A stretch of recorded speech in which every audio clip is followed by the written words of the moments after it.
3, 2, 1, go! Dolazi sportski gost dana. Sportski gost dana.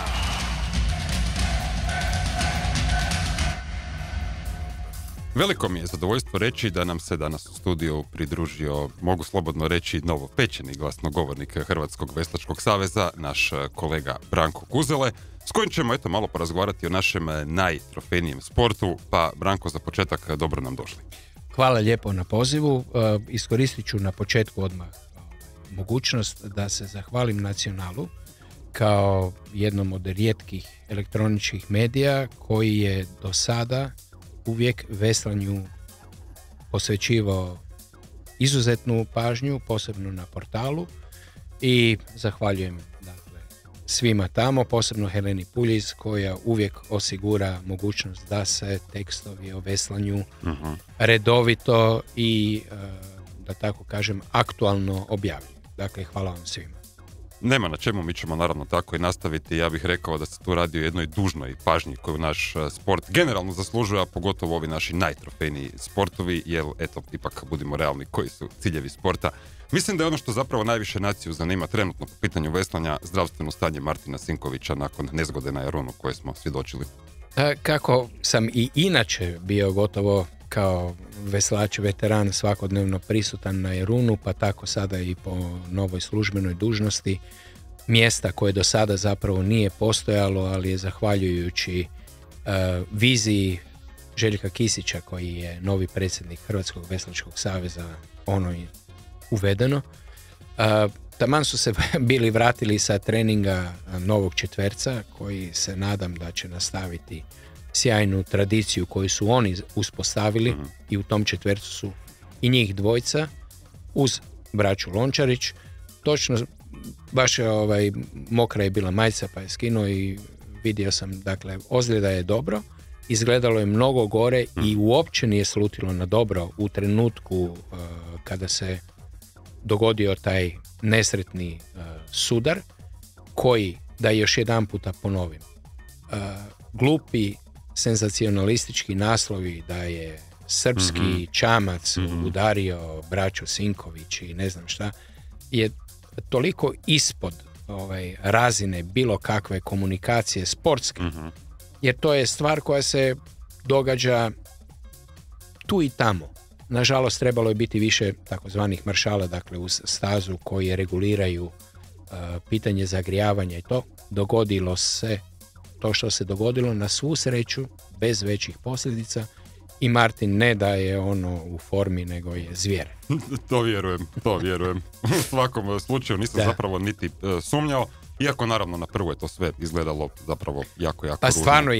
Stvarno je. Čak i on koji je, rekao bi, kao od brda odvaljen, jak i sve, vidjelo se na njemu i bol i zabrinutost, i sam izgled tog mjesta gdje se dogodio udarac je bio zabrinjavajući, ali zahvaljujući ljudima koji su također veslači i vrhunski liječnici, kod kojih je odmah bio usmjeren, sve je prošlo dobro.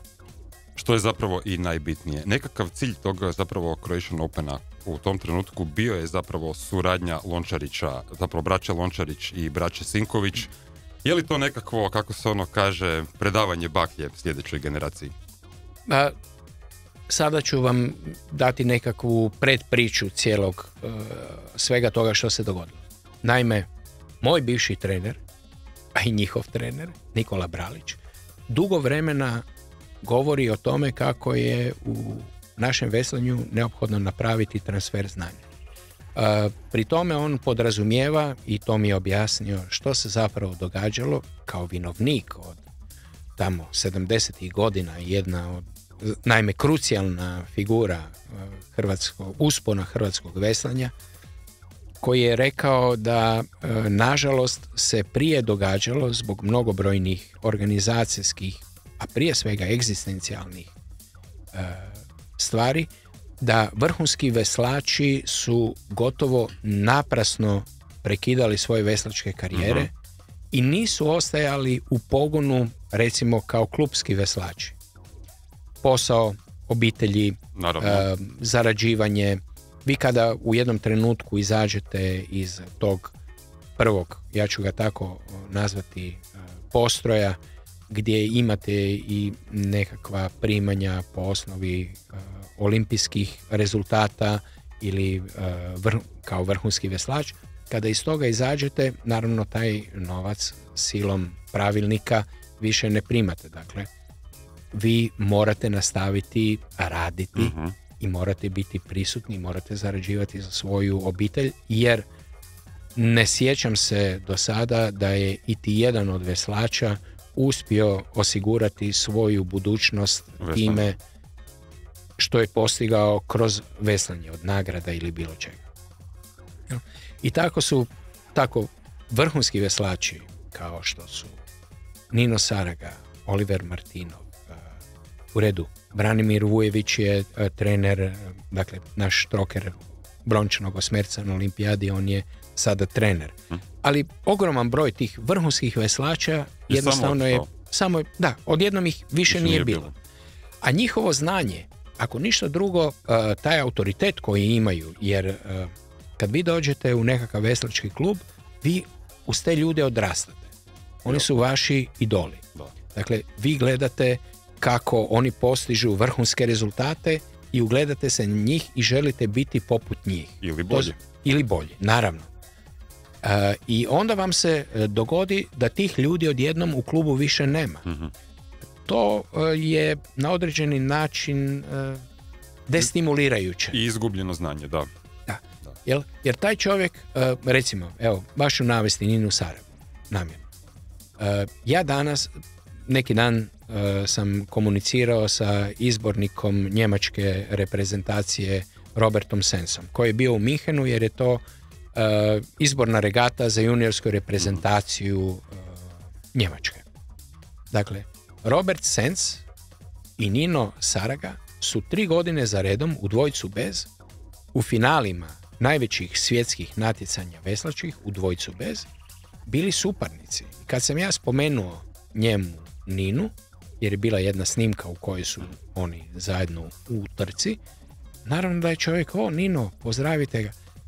Mislim, strahovito je bitno, dakle, Robert je sada, prvo je bio izbornik Austrije, sada je postao izbornik Njemačke, jedna od najjačih veslačkih reprezentacija.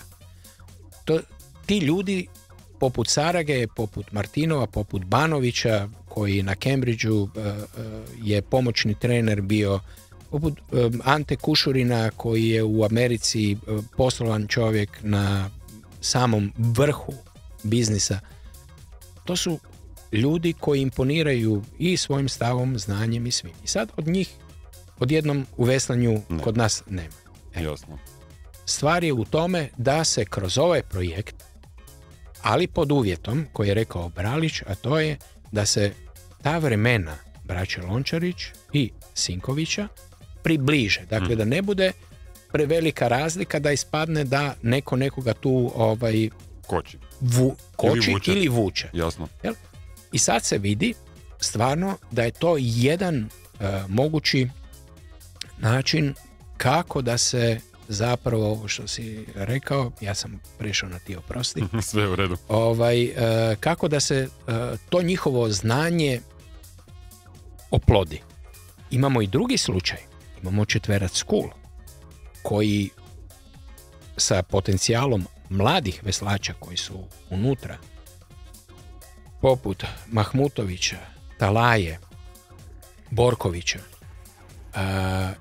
kojima je pridodan David Šajn, koji se vratio u vrhunsku veslačku formu. Uvijek je on bio negdje tu. Ali sad ko da je taj slavonski inat u njemu proradio i ove godine je radio manijakalno, ali stvarno manijakalno. Pokazuje to na ergometru, pokazuje to na nekim utrkama u skifu.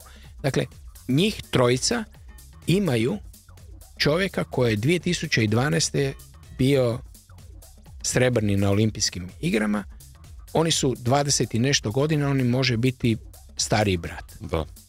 Ali je duhom, znanjem i mlad i ono što nije star, nego je iskusan. Sad zamislite dovoljno. kad vi imate trojicu koji ste pridružili jednog takvog znalca, svjetskog prvaka i to, koji ih, rekao bi, potiče da budu bolji možda nego što bi mogli biti. Bez njega. Ima Ali smisla. ali je neophodno da jedan takav čovjek postoji u čamcu. I to su, recimo, trenutačno dvije seniorske posade koje po meni imaju budućnost, a biti će ih, siguran sam, još više, jer je način na koji je trenutni izbornik Hrvatske veslačke reprezentacije, slovenački stručnjak Dušan Jurše i nekada izbornik slovenske reprezentacije, pristupio. Dakle, on je rekao, idemo graditi reprezentaciju s ovim što imamo, jel? Ali stavljajući negdje naglasak na juniore. Rekao mi je u razgovoru kad sam ga pitao, dobro, samo mi još malo mi reci kako je vizija tvoja veslačke reprezentacije. On je rekao, ne možeš stvoriti svjetske prvake ako ne počneš s njima raditi kao kadeti. To je sasvim logično. Logično, da. Napravit ću jednu malu samo usporedbu, o čemu se toliko ne govori, ali hrvatskom nogometu govorimo svašta. I Stalno. dobro, i loše, Da. i tako. Ali nitko, recimo, ne govori o tome, imamo reprezentaciju koju, ja nisam fan nogometa, odmah da to kažem. Ali nitko ne može odreći da je ta reprezentacija napravila nevjerovatan uspjeh na svijetu. U najmanju ruku nevjerojatno. Dakle, plasmane na svjetskom prvenstvu, na evropskom. Strašno. Sve. Zapravo sve. A zašto? Zato jer oni imaju taj kadetski, juniorski pogon. Da. Postoje tolike nogometne škole, postoje toliki kampovi u kojima oni regrutiraju mlade, pa ih stavljaju zajedno, pa onda oni igraju, pa se iskušavaju i to. Tako se stvara reprezentacija i kult reprezentacije. Da, i selekcija, da. Ti moraš imati, u redu, to u veslanju nije moguće jer je specifičan sport i nemamo, naše stanovništvo nije toliko brojno, ali moraš imati 1000 da bi ono stvorio nekakvu bazu od koje možeš graditi reprezentaciju. Tako se ovdje sada gleda da se radi što više vikend priprema potencijalnih reprezentativaca koje se okuplja i koje se zatim međusobno izmjenjuje da se vidi tko s kime najbolje ide. Nismo još toliko naviknuti na to, ali mislim da će to postati jedan princip. Najbolje. Sustavni rad uglavnom donosi rezultate, a kad smo već kod mladih, u Minhenu su bili naši veslači do 19 godina. Kako je savez zadovoljan onim što se tamo pokazalo? Kao prvo, ja ću krenuti samo kratko da kažem prvi dan. Dakle, prvi dan je od 10 ili koliko je bilo posada, 10 posada, 7 je ušlo u finale. Mi svi imamo predodžbu o tome da ukoliko ne dođemo do odličja, onda nismo sudjelovali praktički. Da. No, ali ako čitam članke po veslačkim portalima i onda se postavlja pitanje, dakle Australija koja je velesila doslovno, da. Preispituje svoja odličja na prošloj olimpijadi gdje su imali jedno, da li je bilo zlato ili nemojte me uzeti, mislim da je bilo zlato, ali jedno, imali smo ga i mi. Da. U redu, ja mogu priznati uvijek da se radi o stvarno nevjerojatnim sportašima kao što su braća Sinković. Ali oni su bili ti, u redu. Ovi su uložili tamo ne znam koliko desetina milijuna australskih dolara. Imaju pogon to da vidite vi kako izgleda snimka recimo juniorskog prvenstva Australije. Tu imate 18 osmeraca. Minimalno 18 osmeraca koji se natječu. Gomila, ali pardon što to tako taj pojam, ali ogroman broj mladih veslača koji su tamo i koji se natječu i koji svako pokušava dati sve najbolje od sebe. jedna takva veslačka velesila osvoji toliko olimpijskih odličja koliko ih osvoji i jedna Hrvatska. Znam da sam pročitao, netko mnogo statistički uporniji od mene je uspio izračunati da su veslačke medalje spadaju, sad to tako zvuči, među najjeftinije s obzirom na ulaganje u sport i povrat od svih u Hrvatskoj, a vrlo vjerovatno onda se to može i u nekakvim svjetskim mjerilima sad. Dakle, najmanje ulaganja za najviše povrata. Sada bi bilo lijepo da napokon uspijemo napraviti da, ako je to već tako, da imamo više ulaganja i mogao bih gotovo sa 100% sigurnošću jamčiti da ćemo imati isto medalja. Tako i više medalja. Da. Zapravo na tom nekakvom tragu sam htio pitati, kada je Martin Sinković prije nekog vremena bio naš gost, rekao je da zapravo Jarun zahtijeva veliku rekonstrukciju u sljedećih nekoliko godina ili će i samo veslanje na Jarunu postati dvojbeno. Radi li se nešto na tom planu? Dakle, to je stvar koja se sad ću ući u teritorij nacionala. Ne. Treba razlučiti savez. Znači, Veslački savez Hrvatske, Veslački savez Zagreba, koji de facto ima najveću ingerenciju nad Jarunom, to jest čak ne niti oni, nego Sportsko-rekreacijski centar Jarun, koji je pod sportskim objektima Grada Zagreba. Sad smo u predizbornoj kampanji i ne želim ulaziti u tu sferu. Ono što je neophodno, tko god bio, je to da, dakle, Jarun od 87. godine Univerzijada, dakle, nije bio ni u kakvoj ozbiljnoj rekonstrukciji.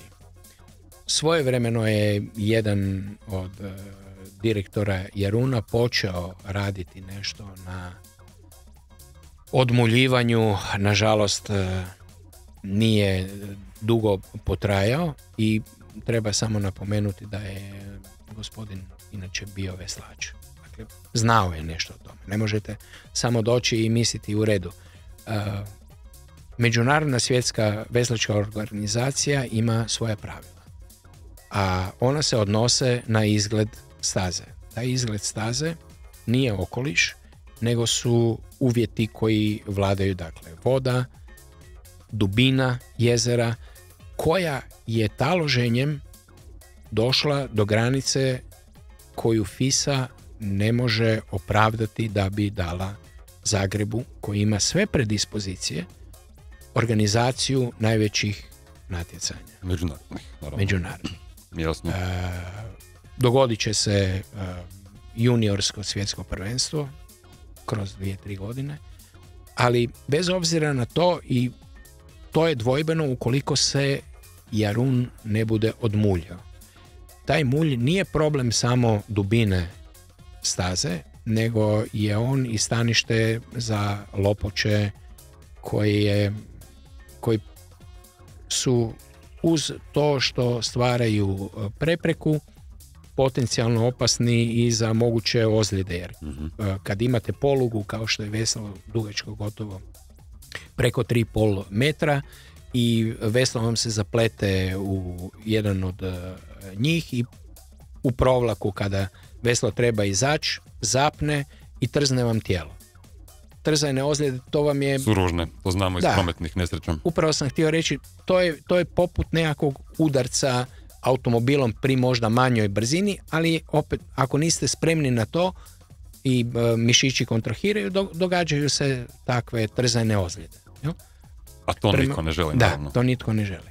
Prema tome, bit će neophodno uložiti u samo jezero i ima tu još drugih stvari, ali recimo to je preduvjet da Jarun zapravo postane svjetska regatna staza, a kada postanete svjetska regatna staza, onda imate mnoge druge benefite. Oni se odnose na to da vam u većem broju dolaze strane reprezentacije na pripreme. U tom slučaju postoji mogućnost koja još trenutno nije zaživjela do kraja, da se napravi sustav nekakve kotizacije za korištenje te iste staze, gdje da li Veslački savez Zagreba, da li klubovi, da li Veslački savez Hrvatske imaju od svega toga nekakvu korist, pa i grad Zagreb, da dio toga naravno ide za održavanje staze i svega što je uz to vezano. Prema tome, ima mnogo posla koji treba još odraditi, ali kažem, nažalost, mi kao veslači smo uvijek bili zadovoljni time što ima. Umjesto da tražimo zapravo ono što nam kao sportu pripada. Ako Saša nemaš nikakvi, nemaš ništa protiv, samo bi rekao jednu stvar. Izvoli. Mi imamo jezero Peruča. Jezero Peruča u trenutku kada je vodena linija takva, dakle ima gotovo oko 20 km vodene linije. Sad da objasnim zašto je to bitno. Bitno je zato jer u tim trenažnim procesima staza na kojoj imate mogućnost veslati od 5 pa i dulje kilometara vam omogućava građenje baze, kondicione baze, dakle aerobni trening koje možete dugo vremena veslati na određenom srčanom ritmu. I tako se stiče ta veslačka kondicija. Jarun je fantastičan za onaj dio treninga u kojem trebate raditi na brzini. Dakle, imate stazu koja je odmjerena, može se točno mjeriti i tu se više ne radi toliko o tom nakupljanju snage i izdržljivosti koliko na eksplozivnosti. Taj centar Peruča, ja se nadam, jer znam da postoje napori, da se tamo izgradi veslački centar reprezentativni koji bi osigurao temelj razvoja hrvatske veslačke reprezentacije. Recimo, tamo da dođete i da vidite u kakvim uvjetima trostruki olimpijski prvaci izlaze. Dakle, ponton, trener Bralić mora moliti nekoga tamo da mu pomognete pontone postaviti na vodu. Zatim imate prostor kontejnera koji je nekakva svlačionica. Improvizirane držače na koje se ostavljaju čamci. Mislim, otužno izgleda, a najbolji veslaju tamo.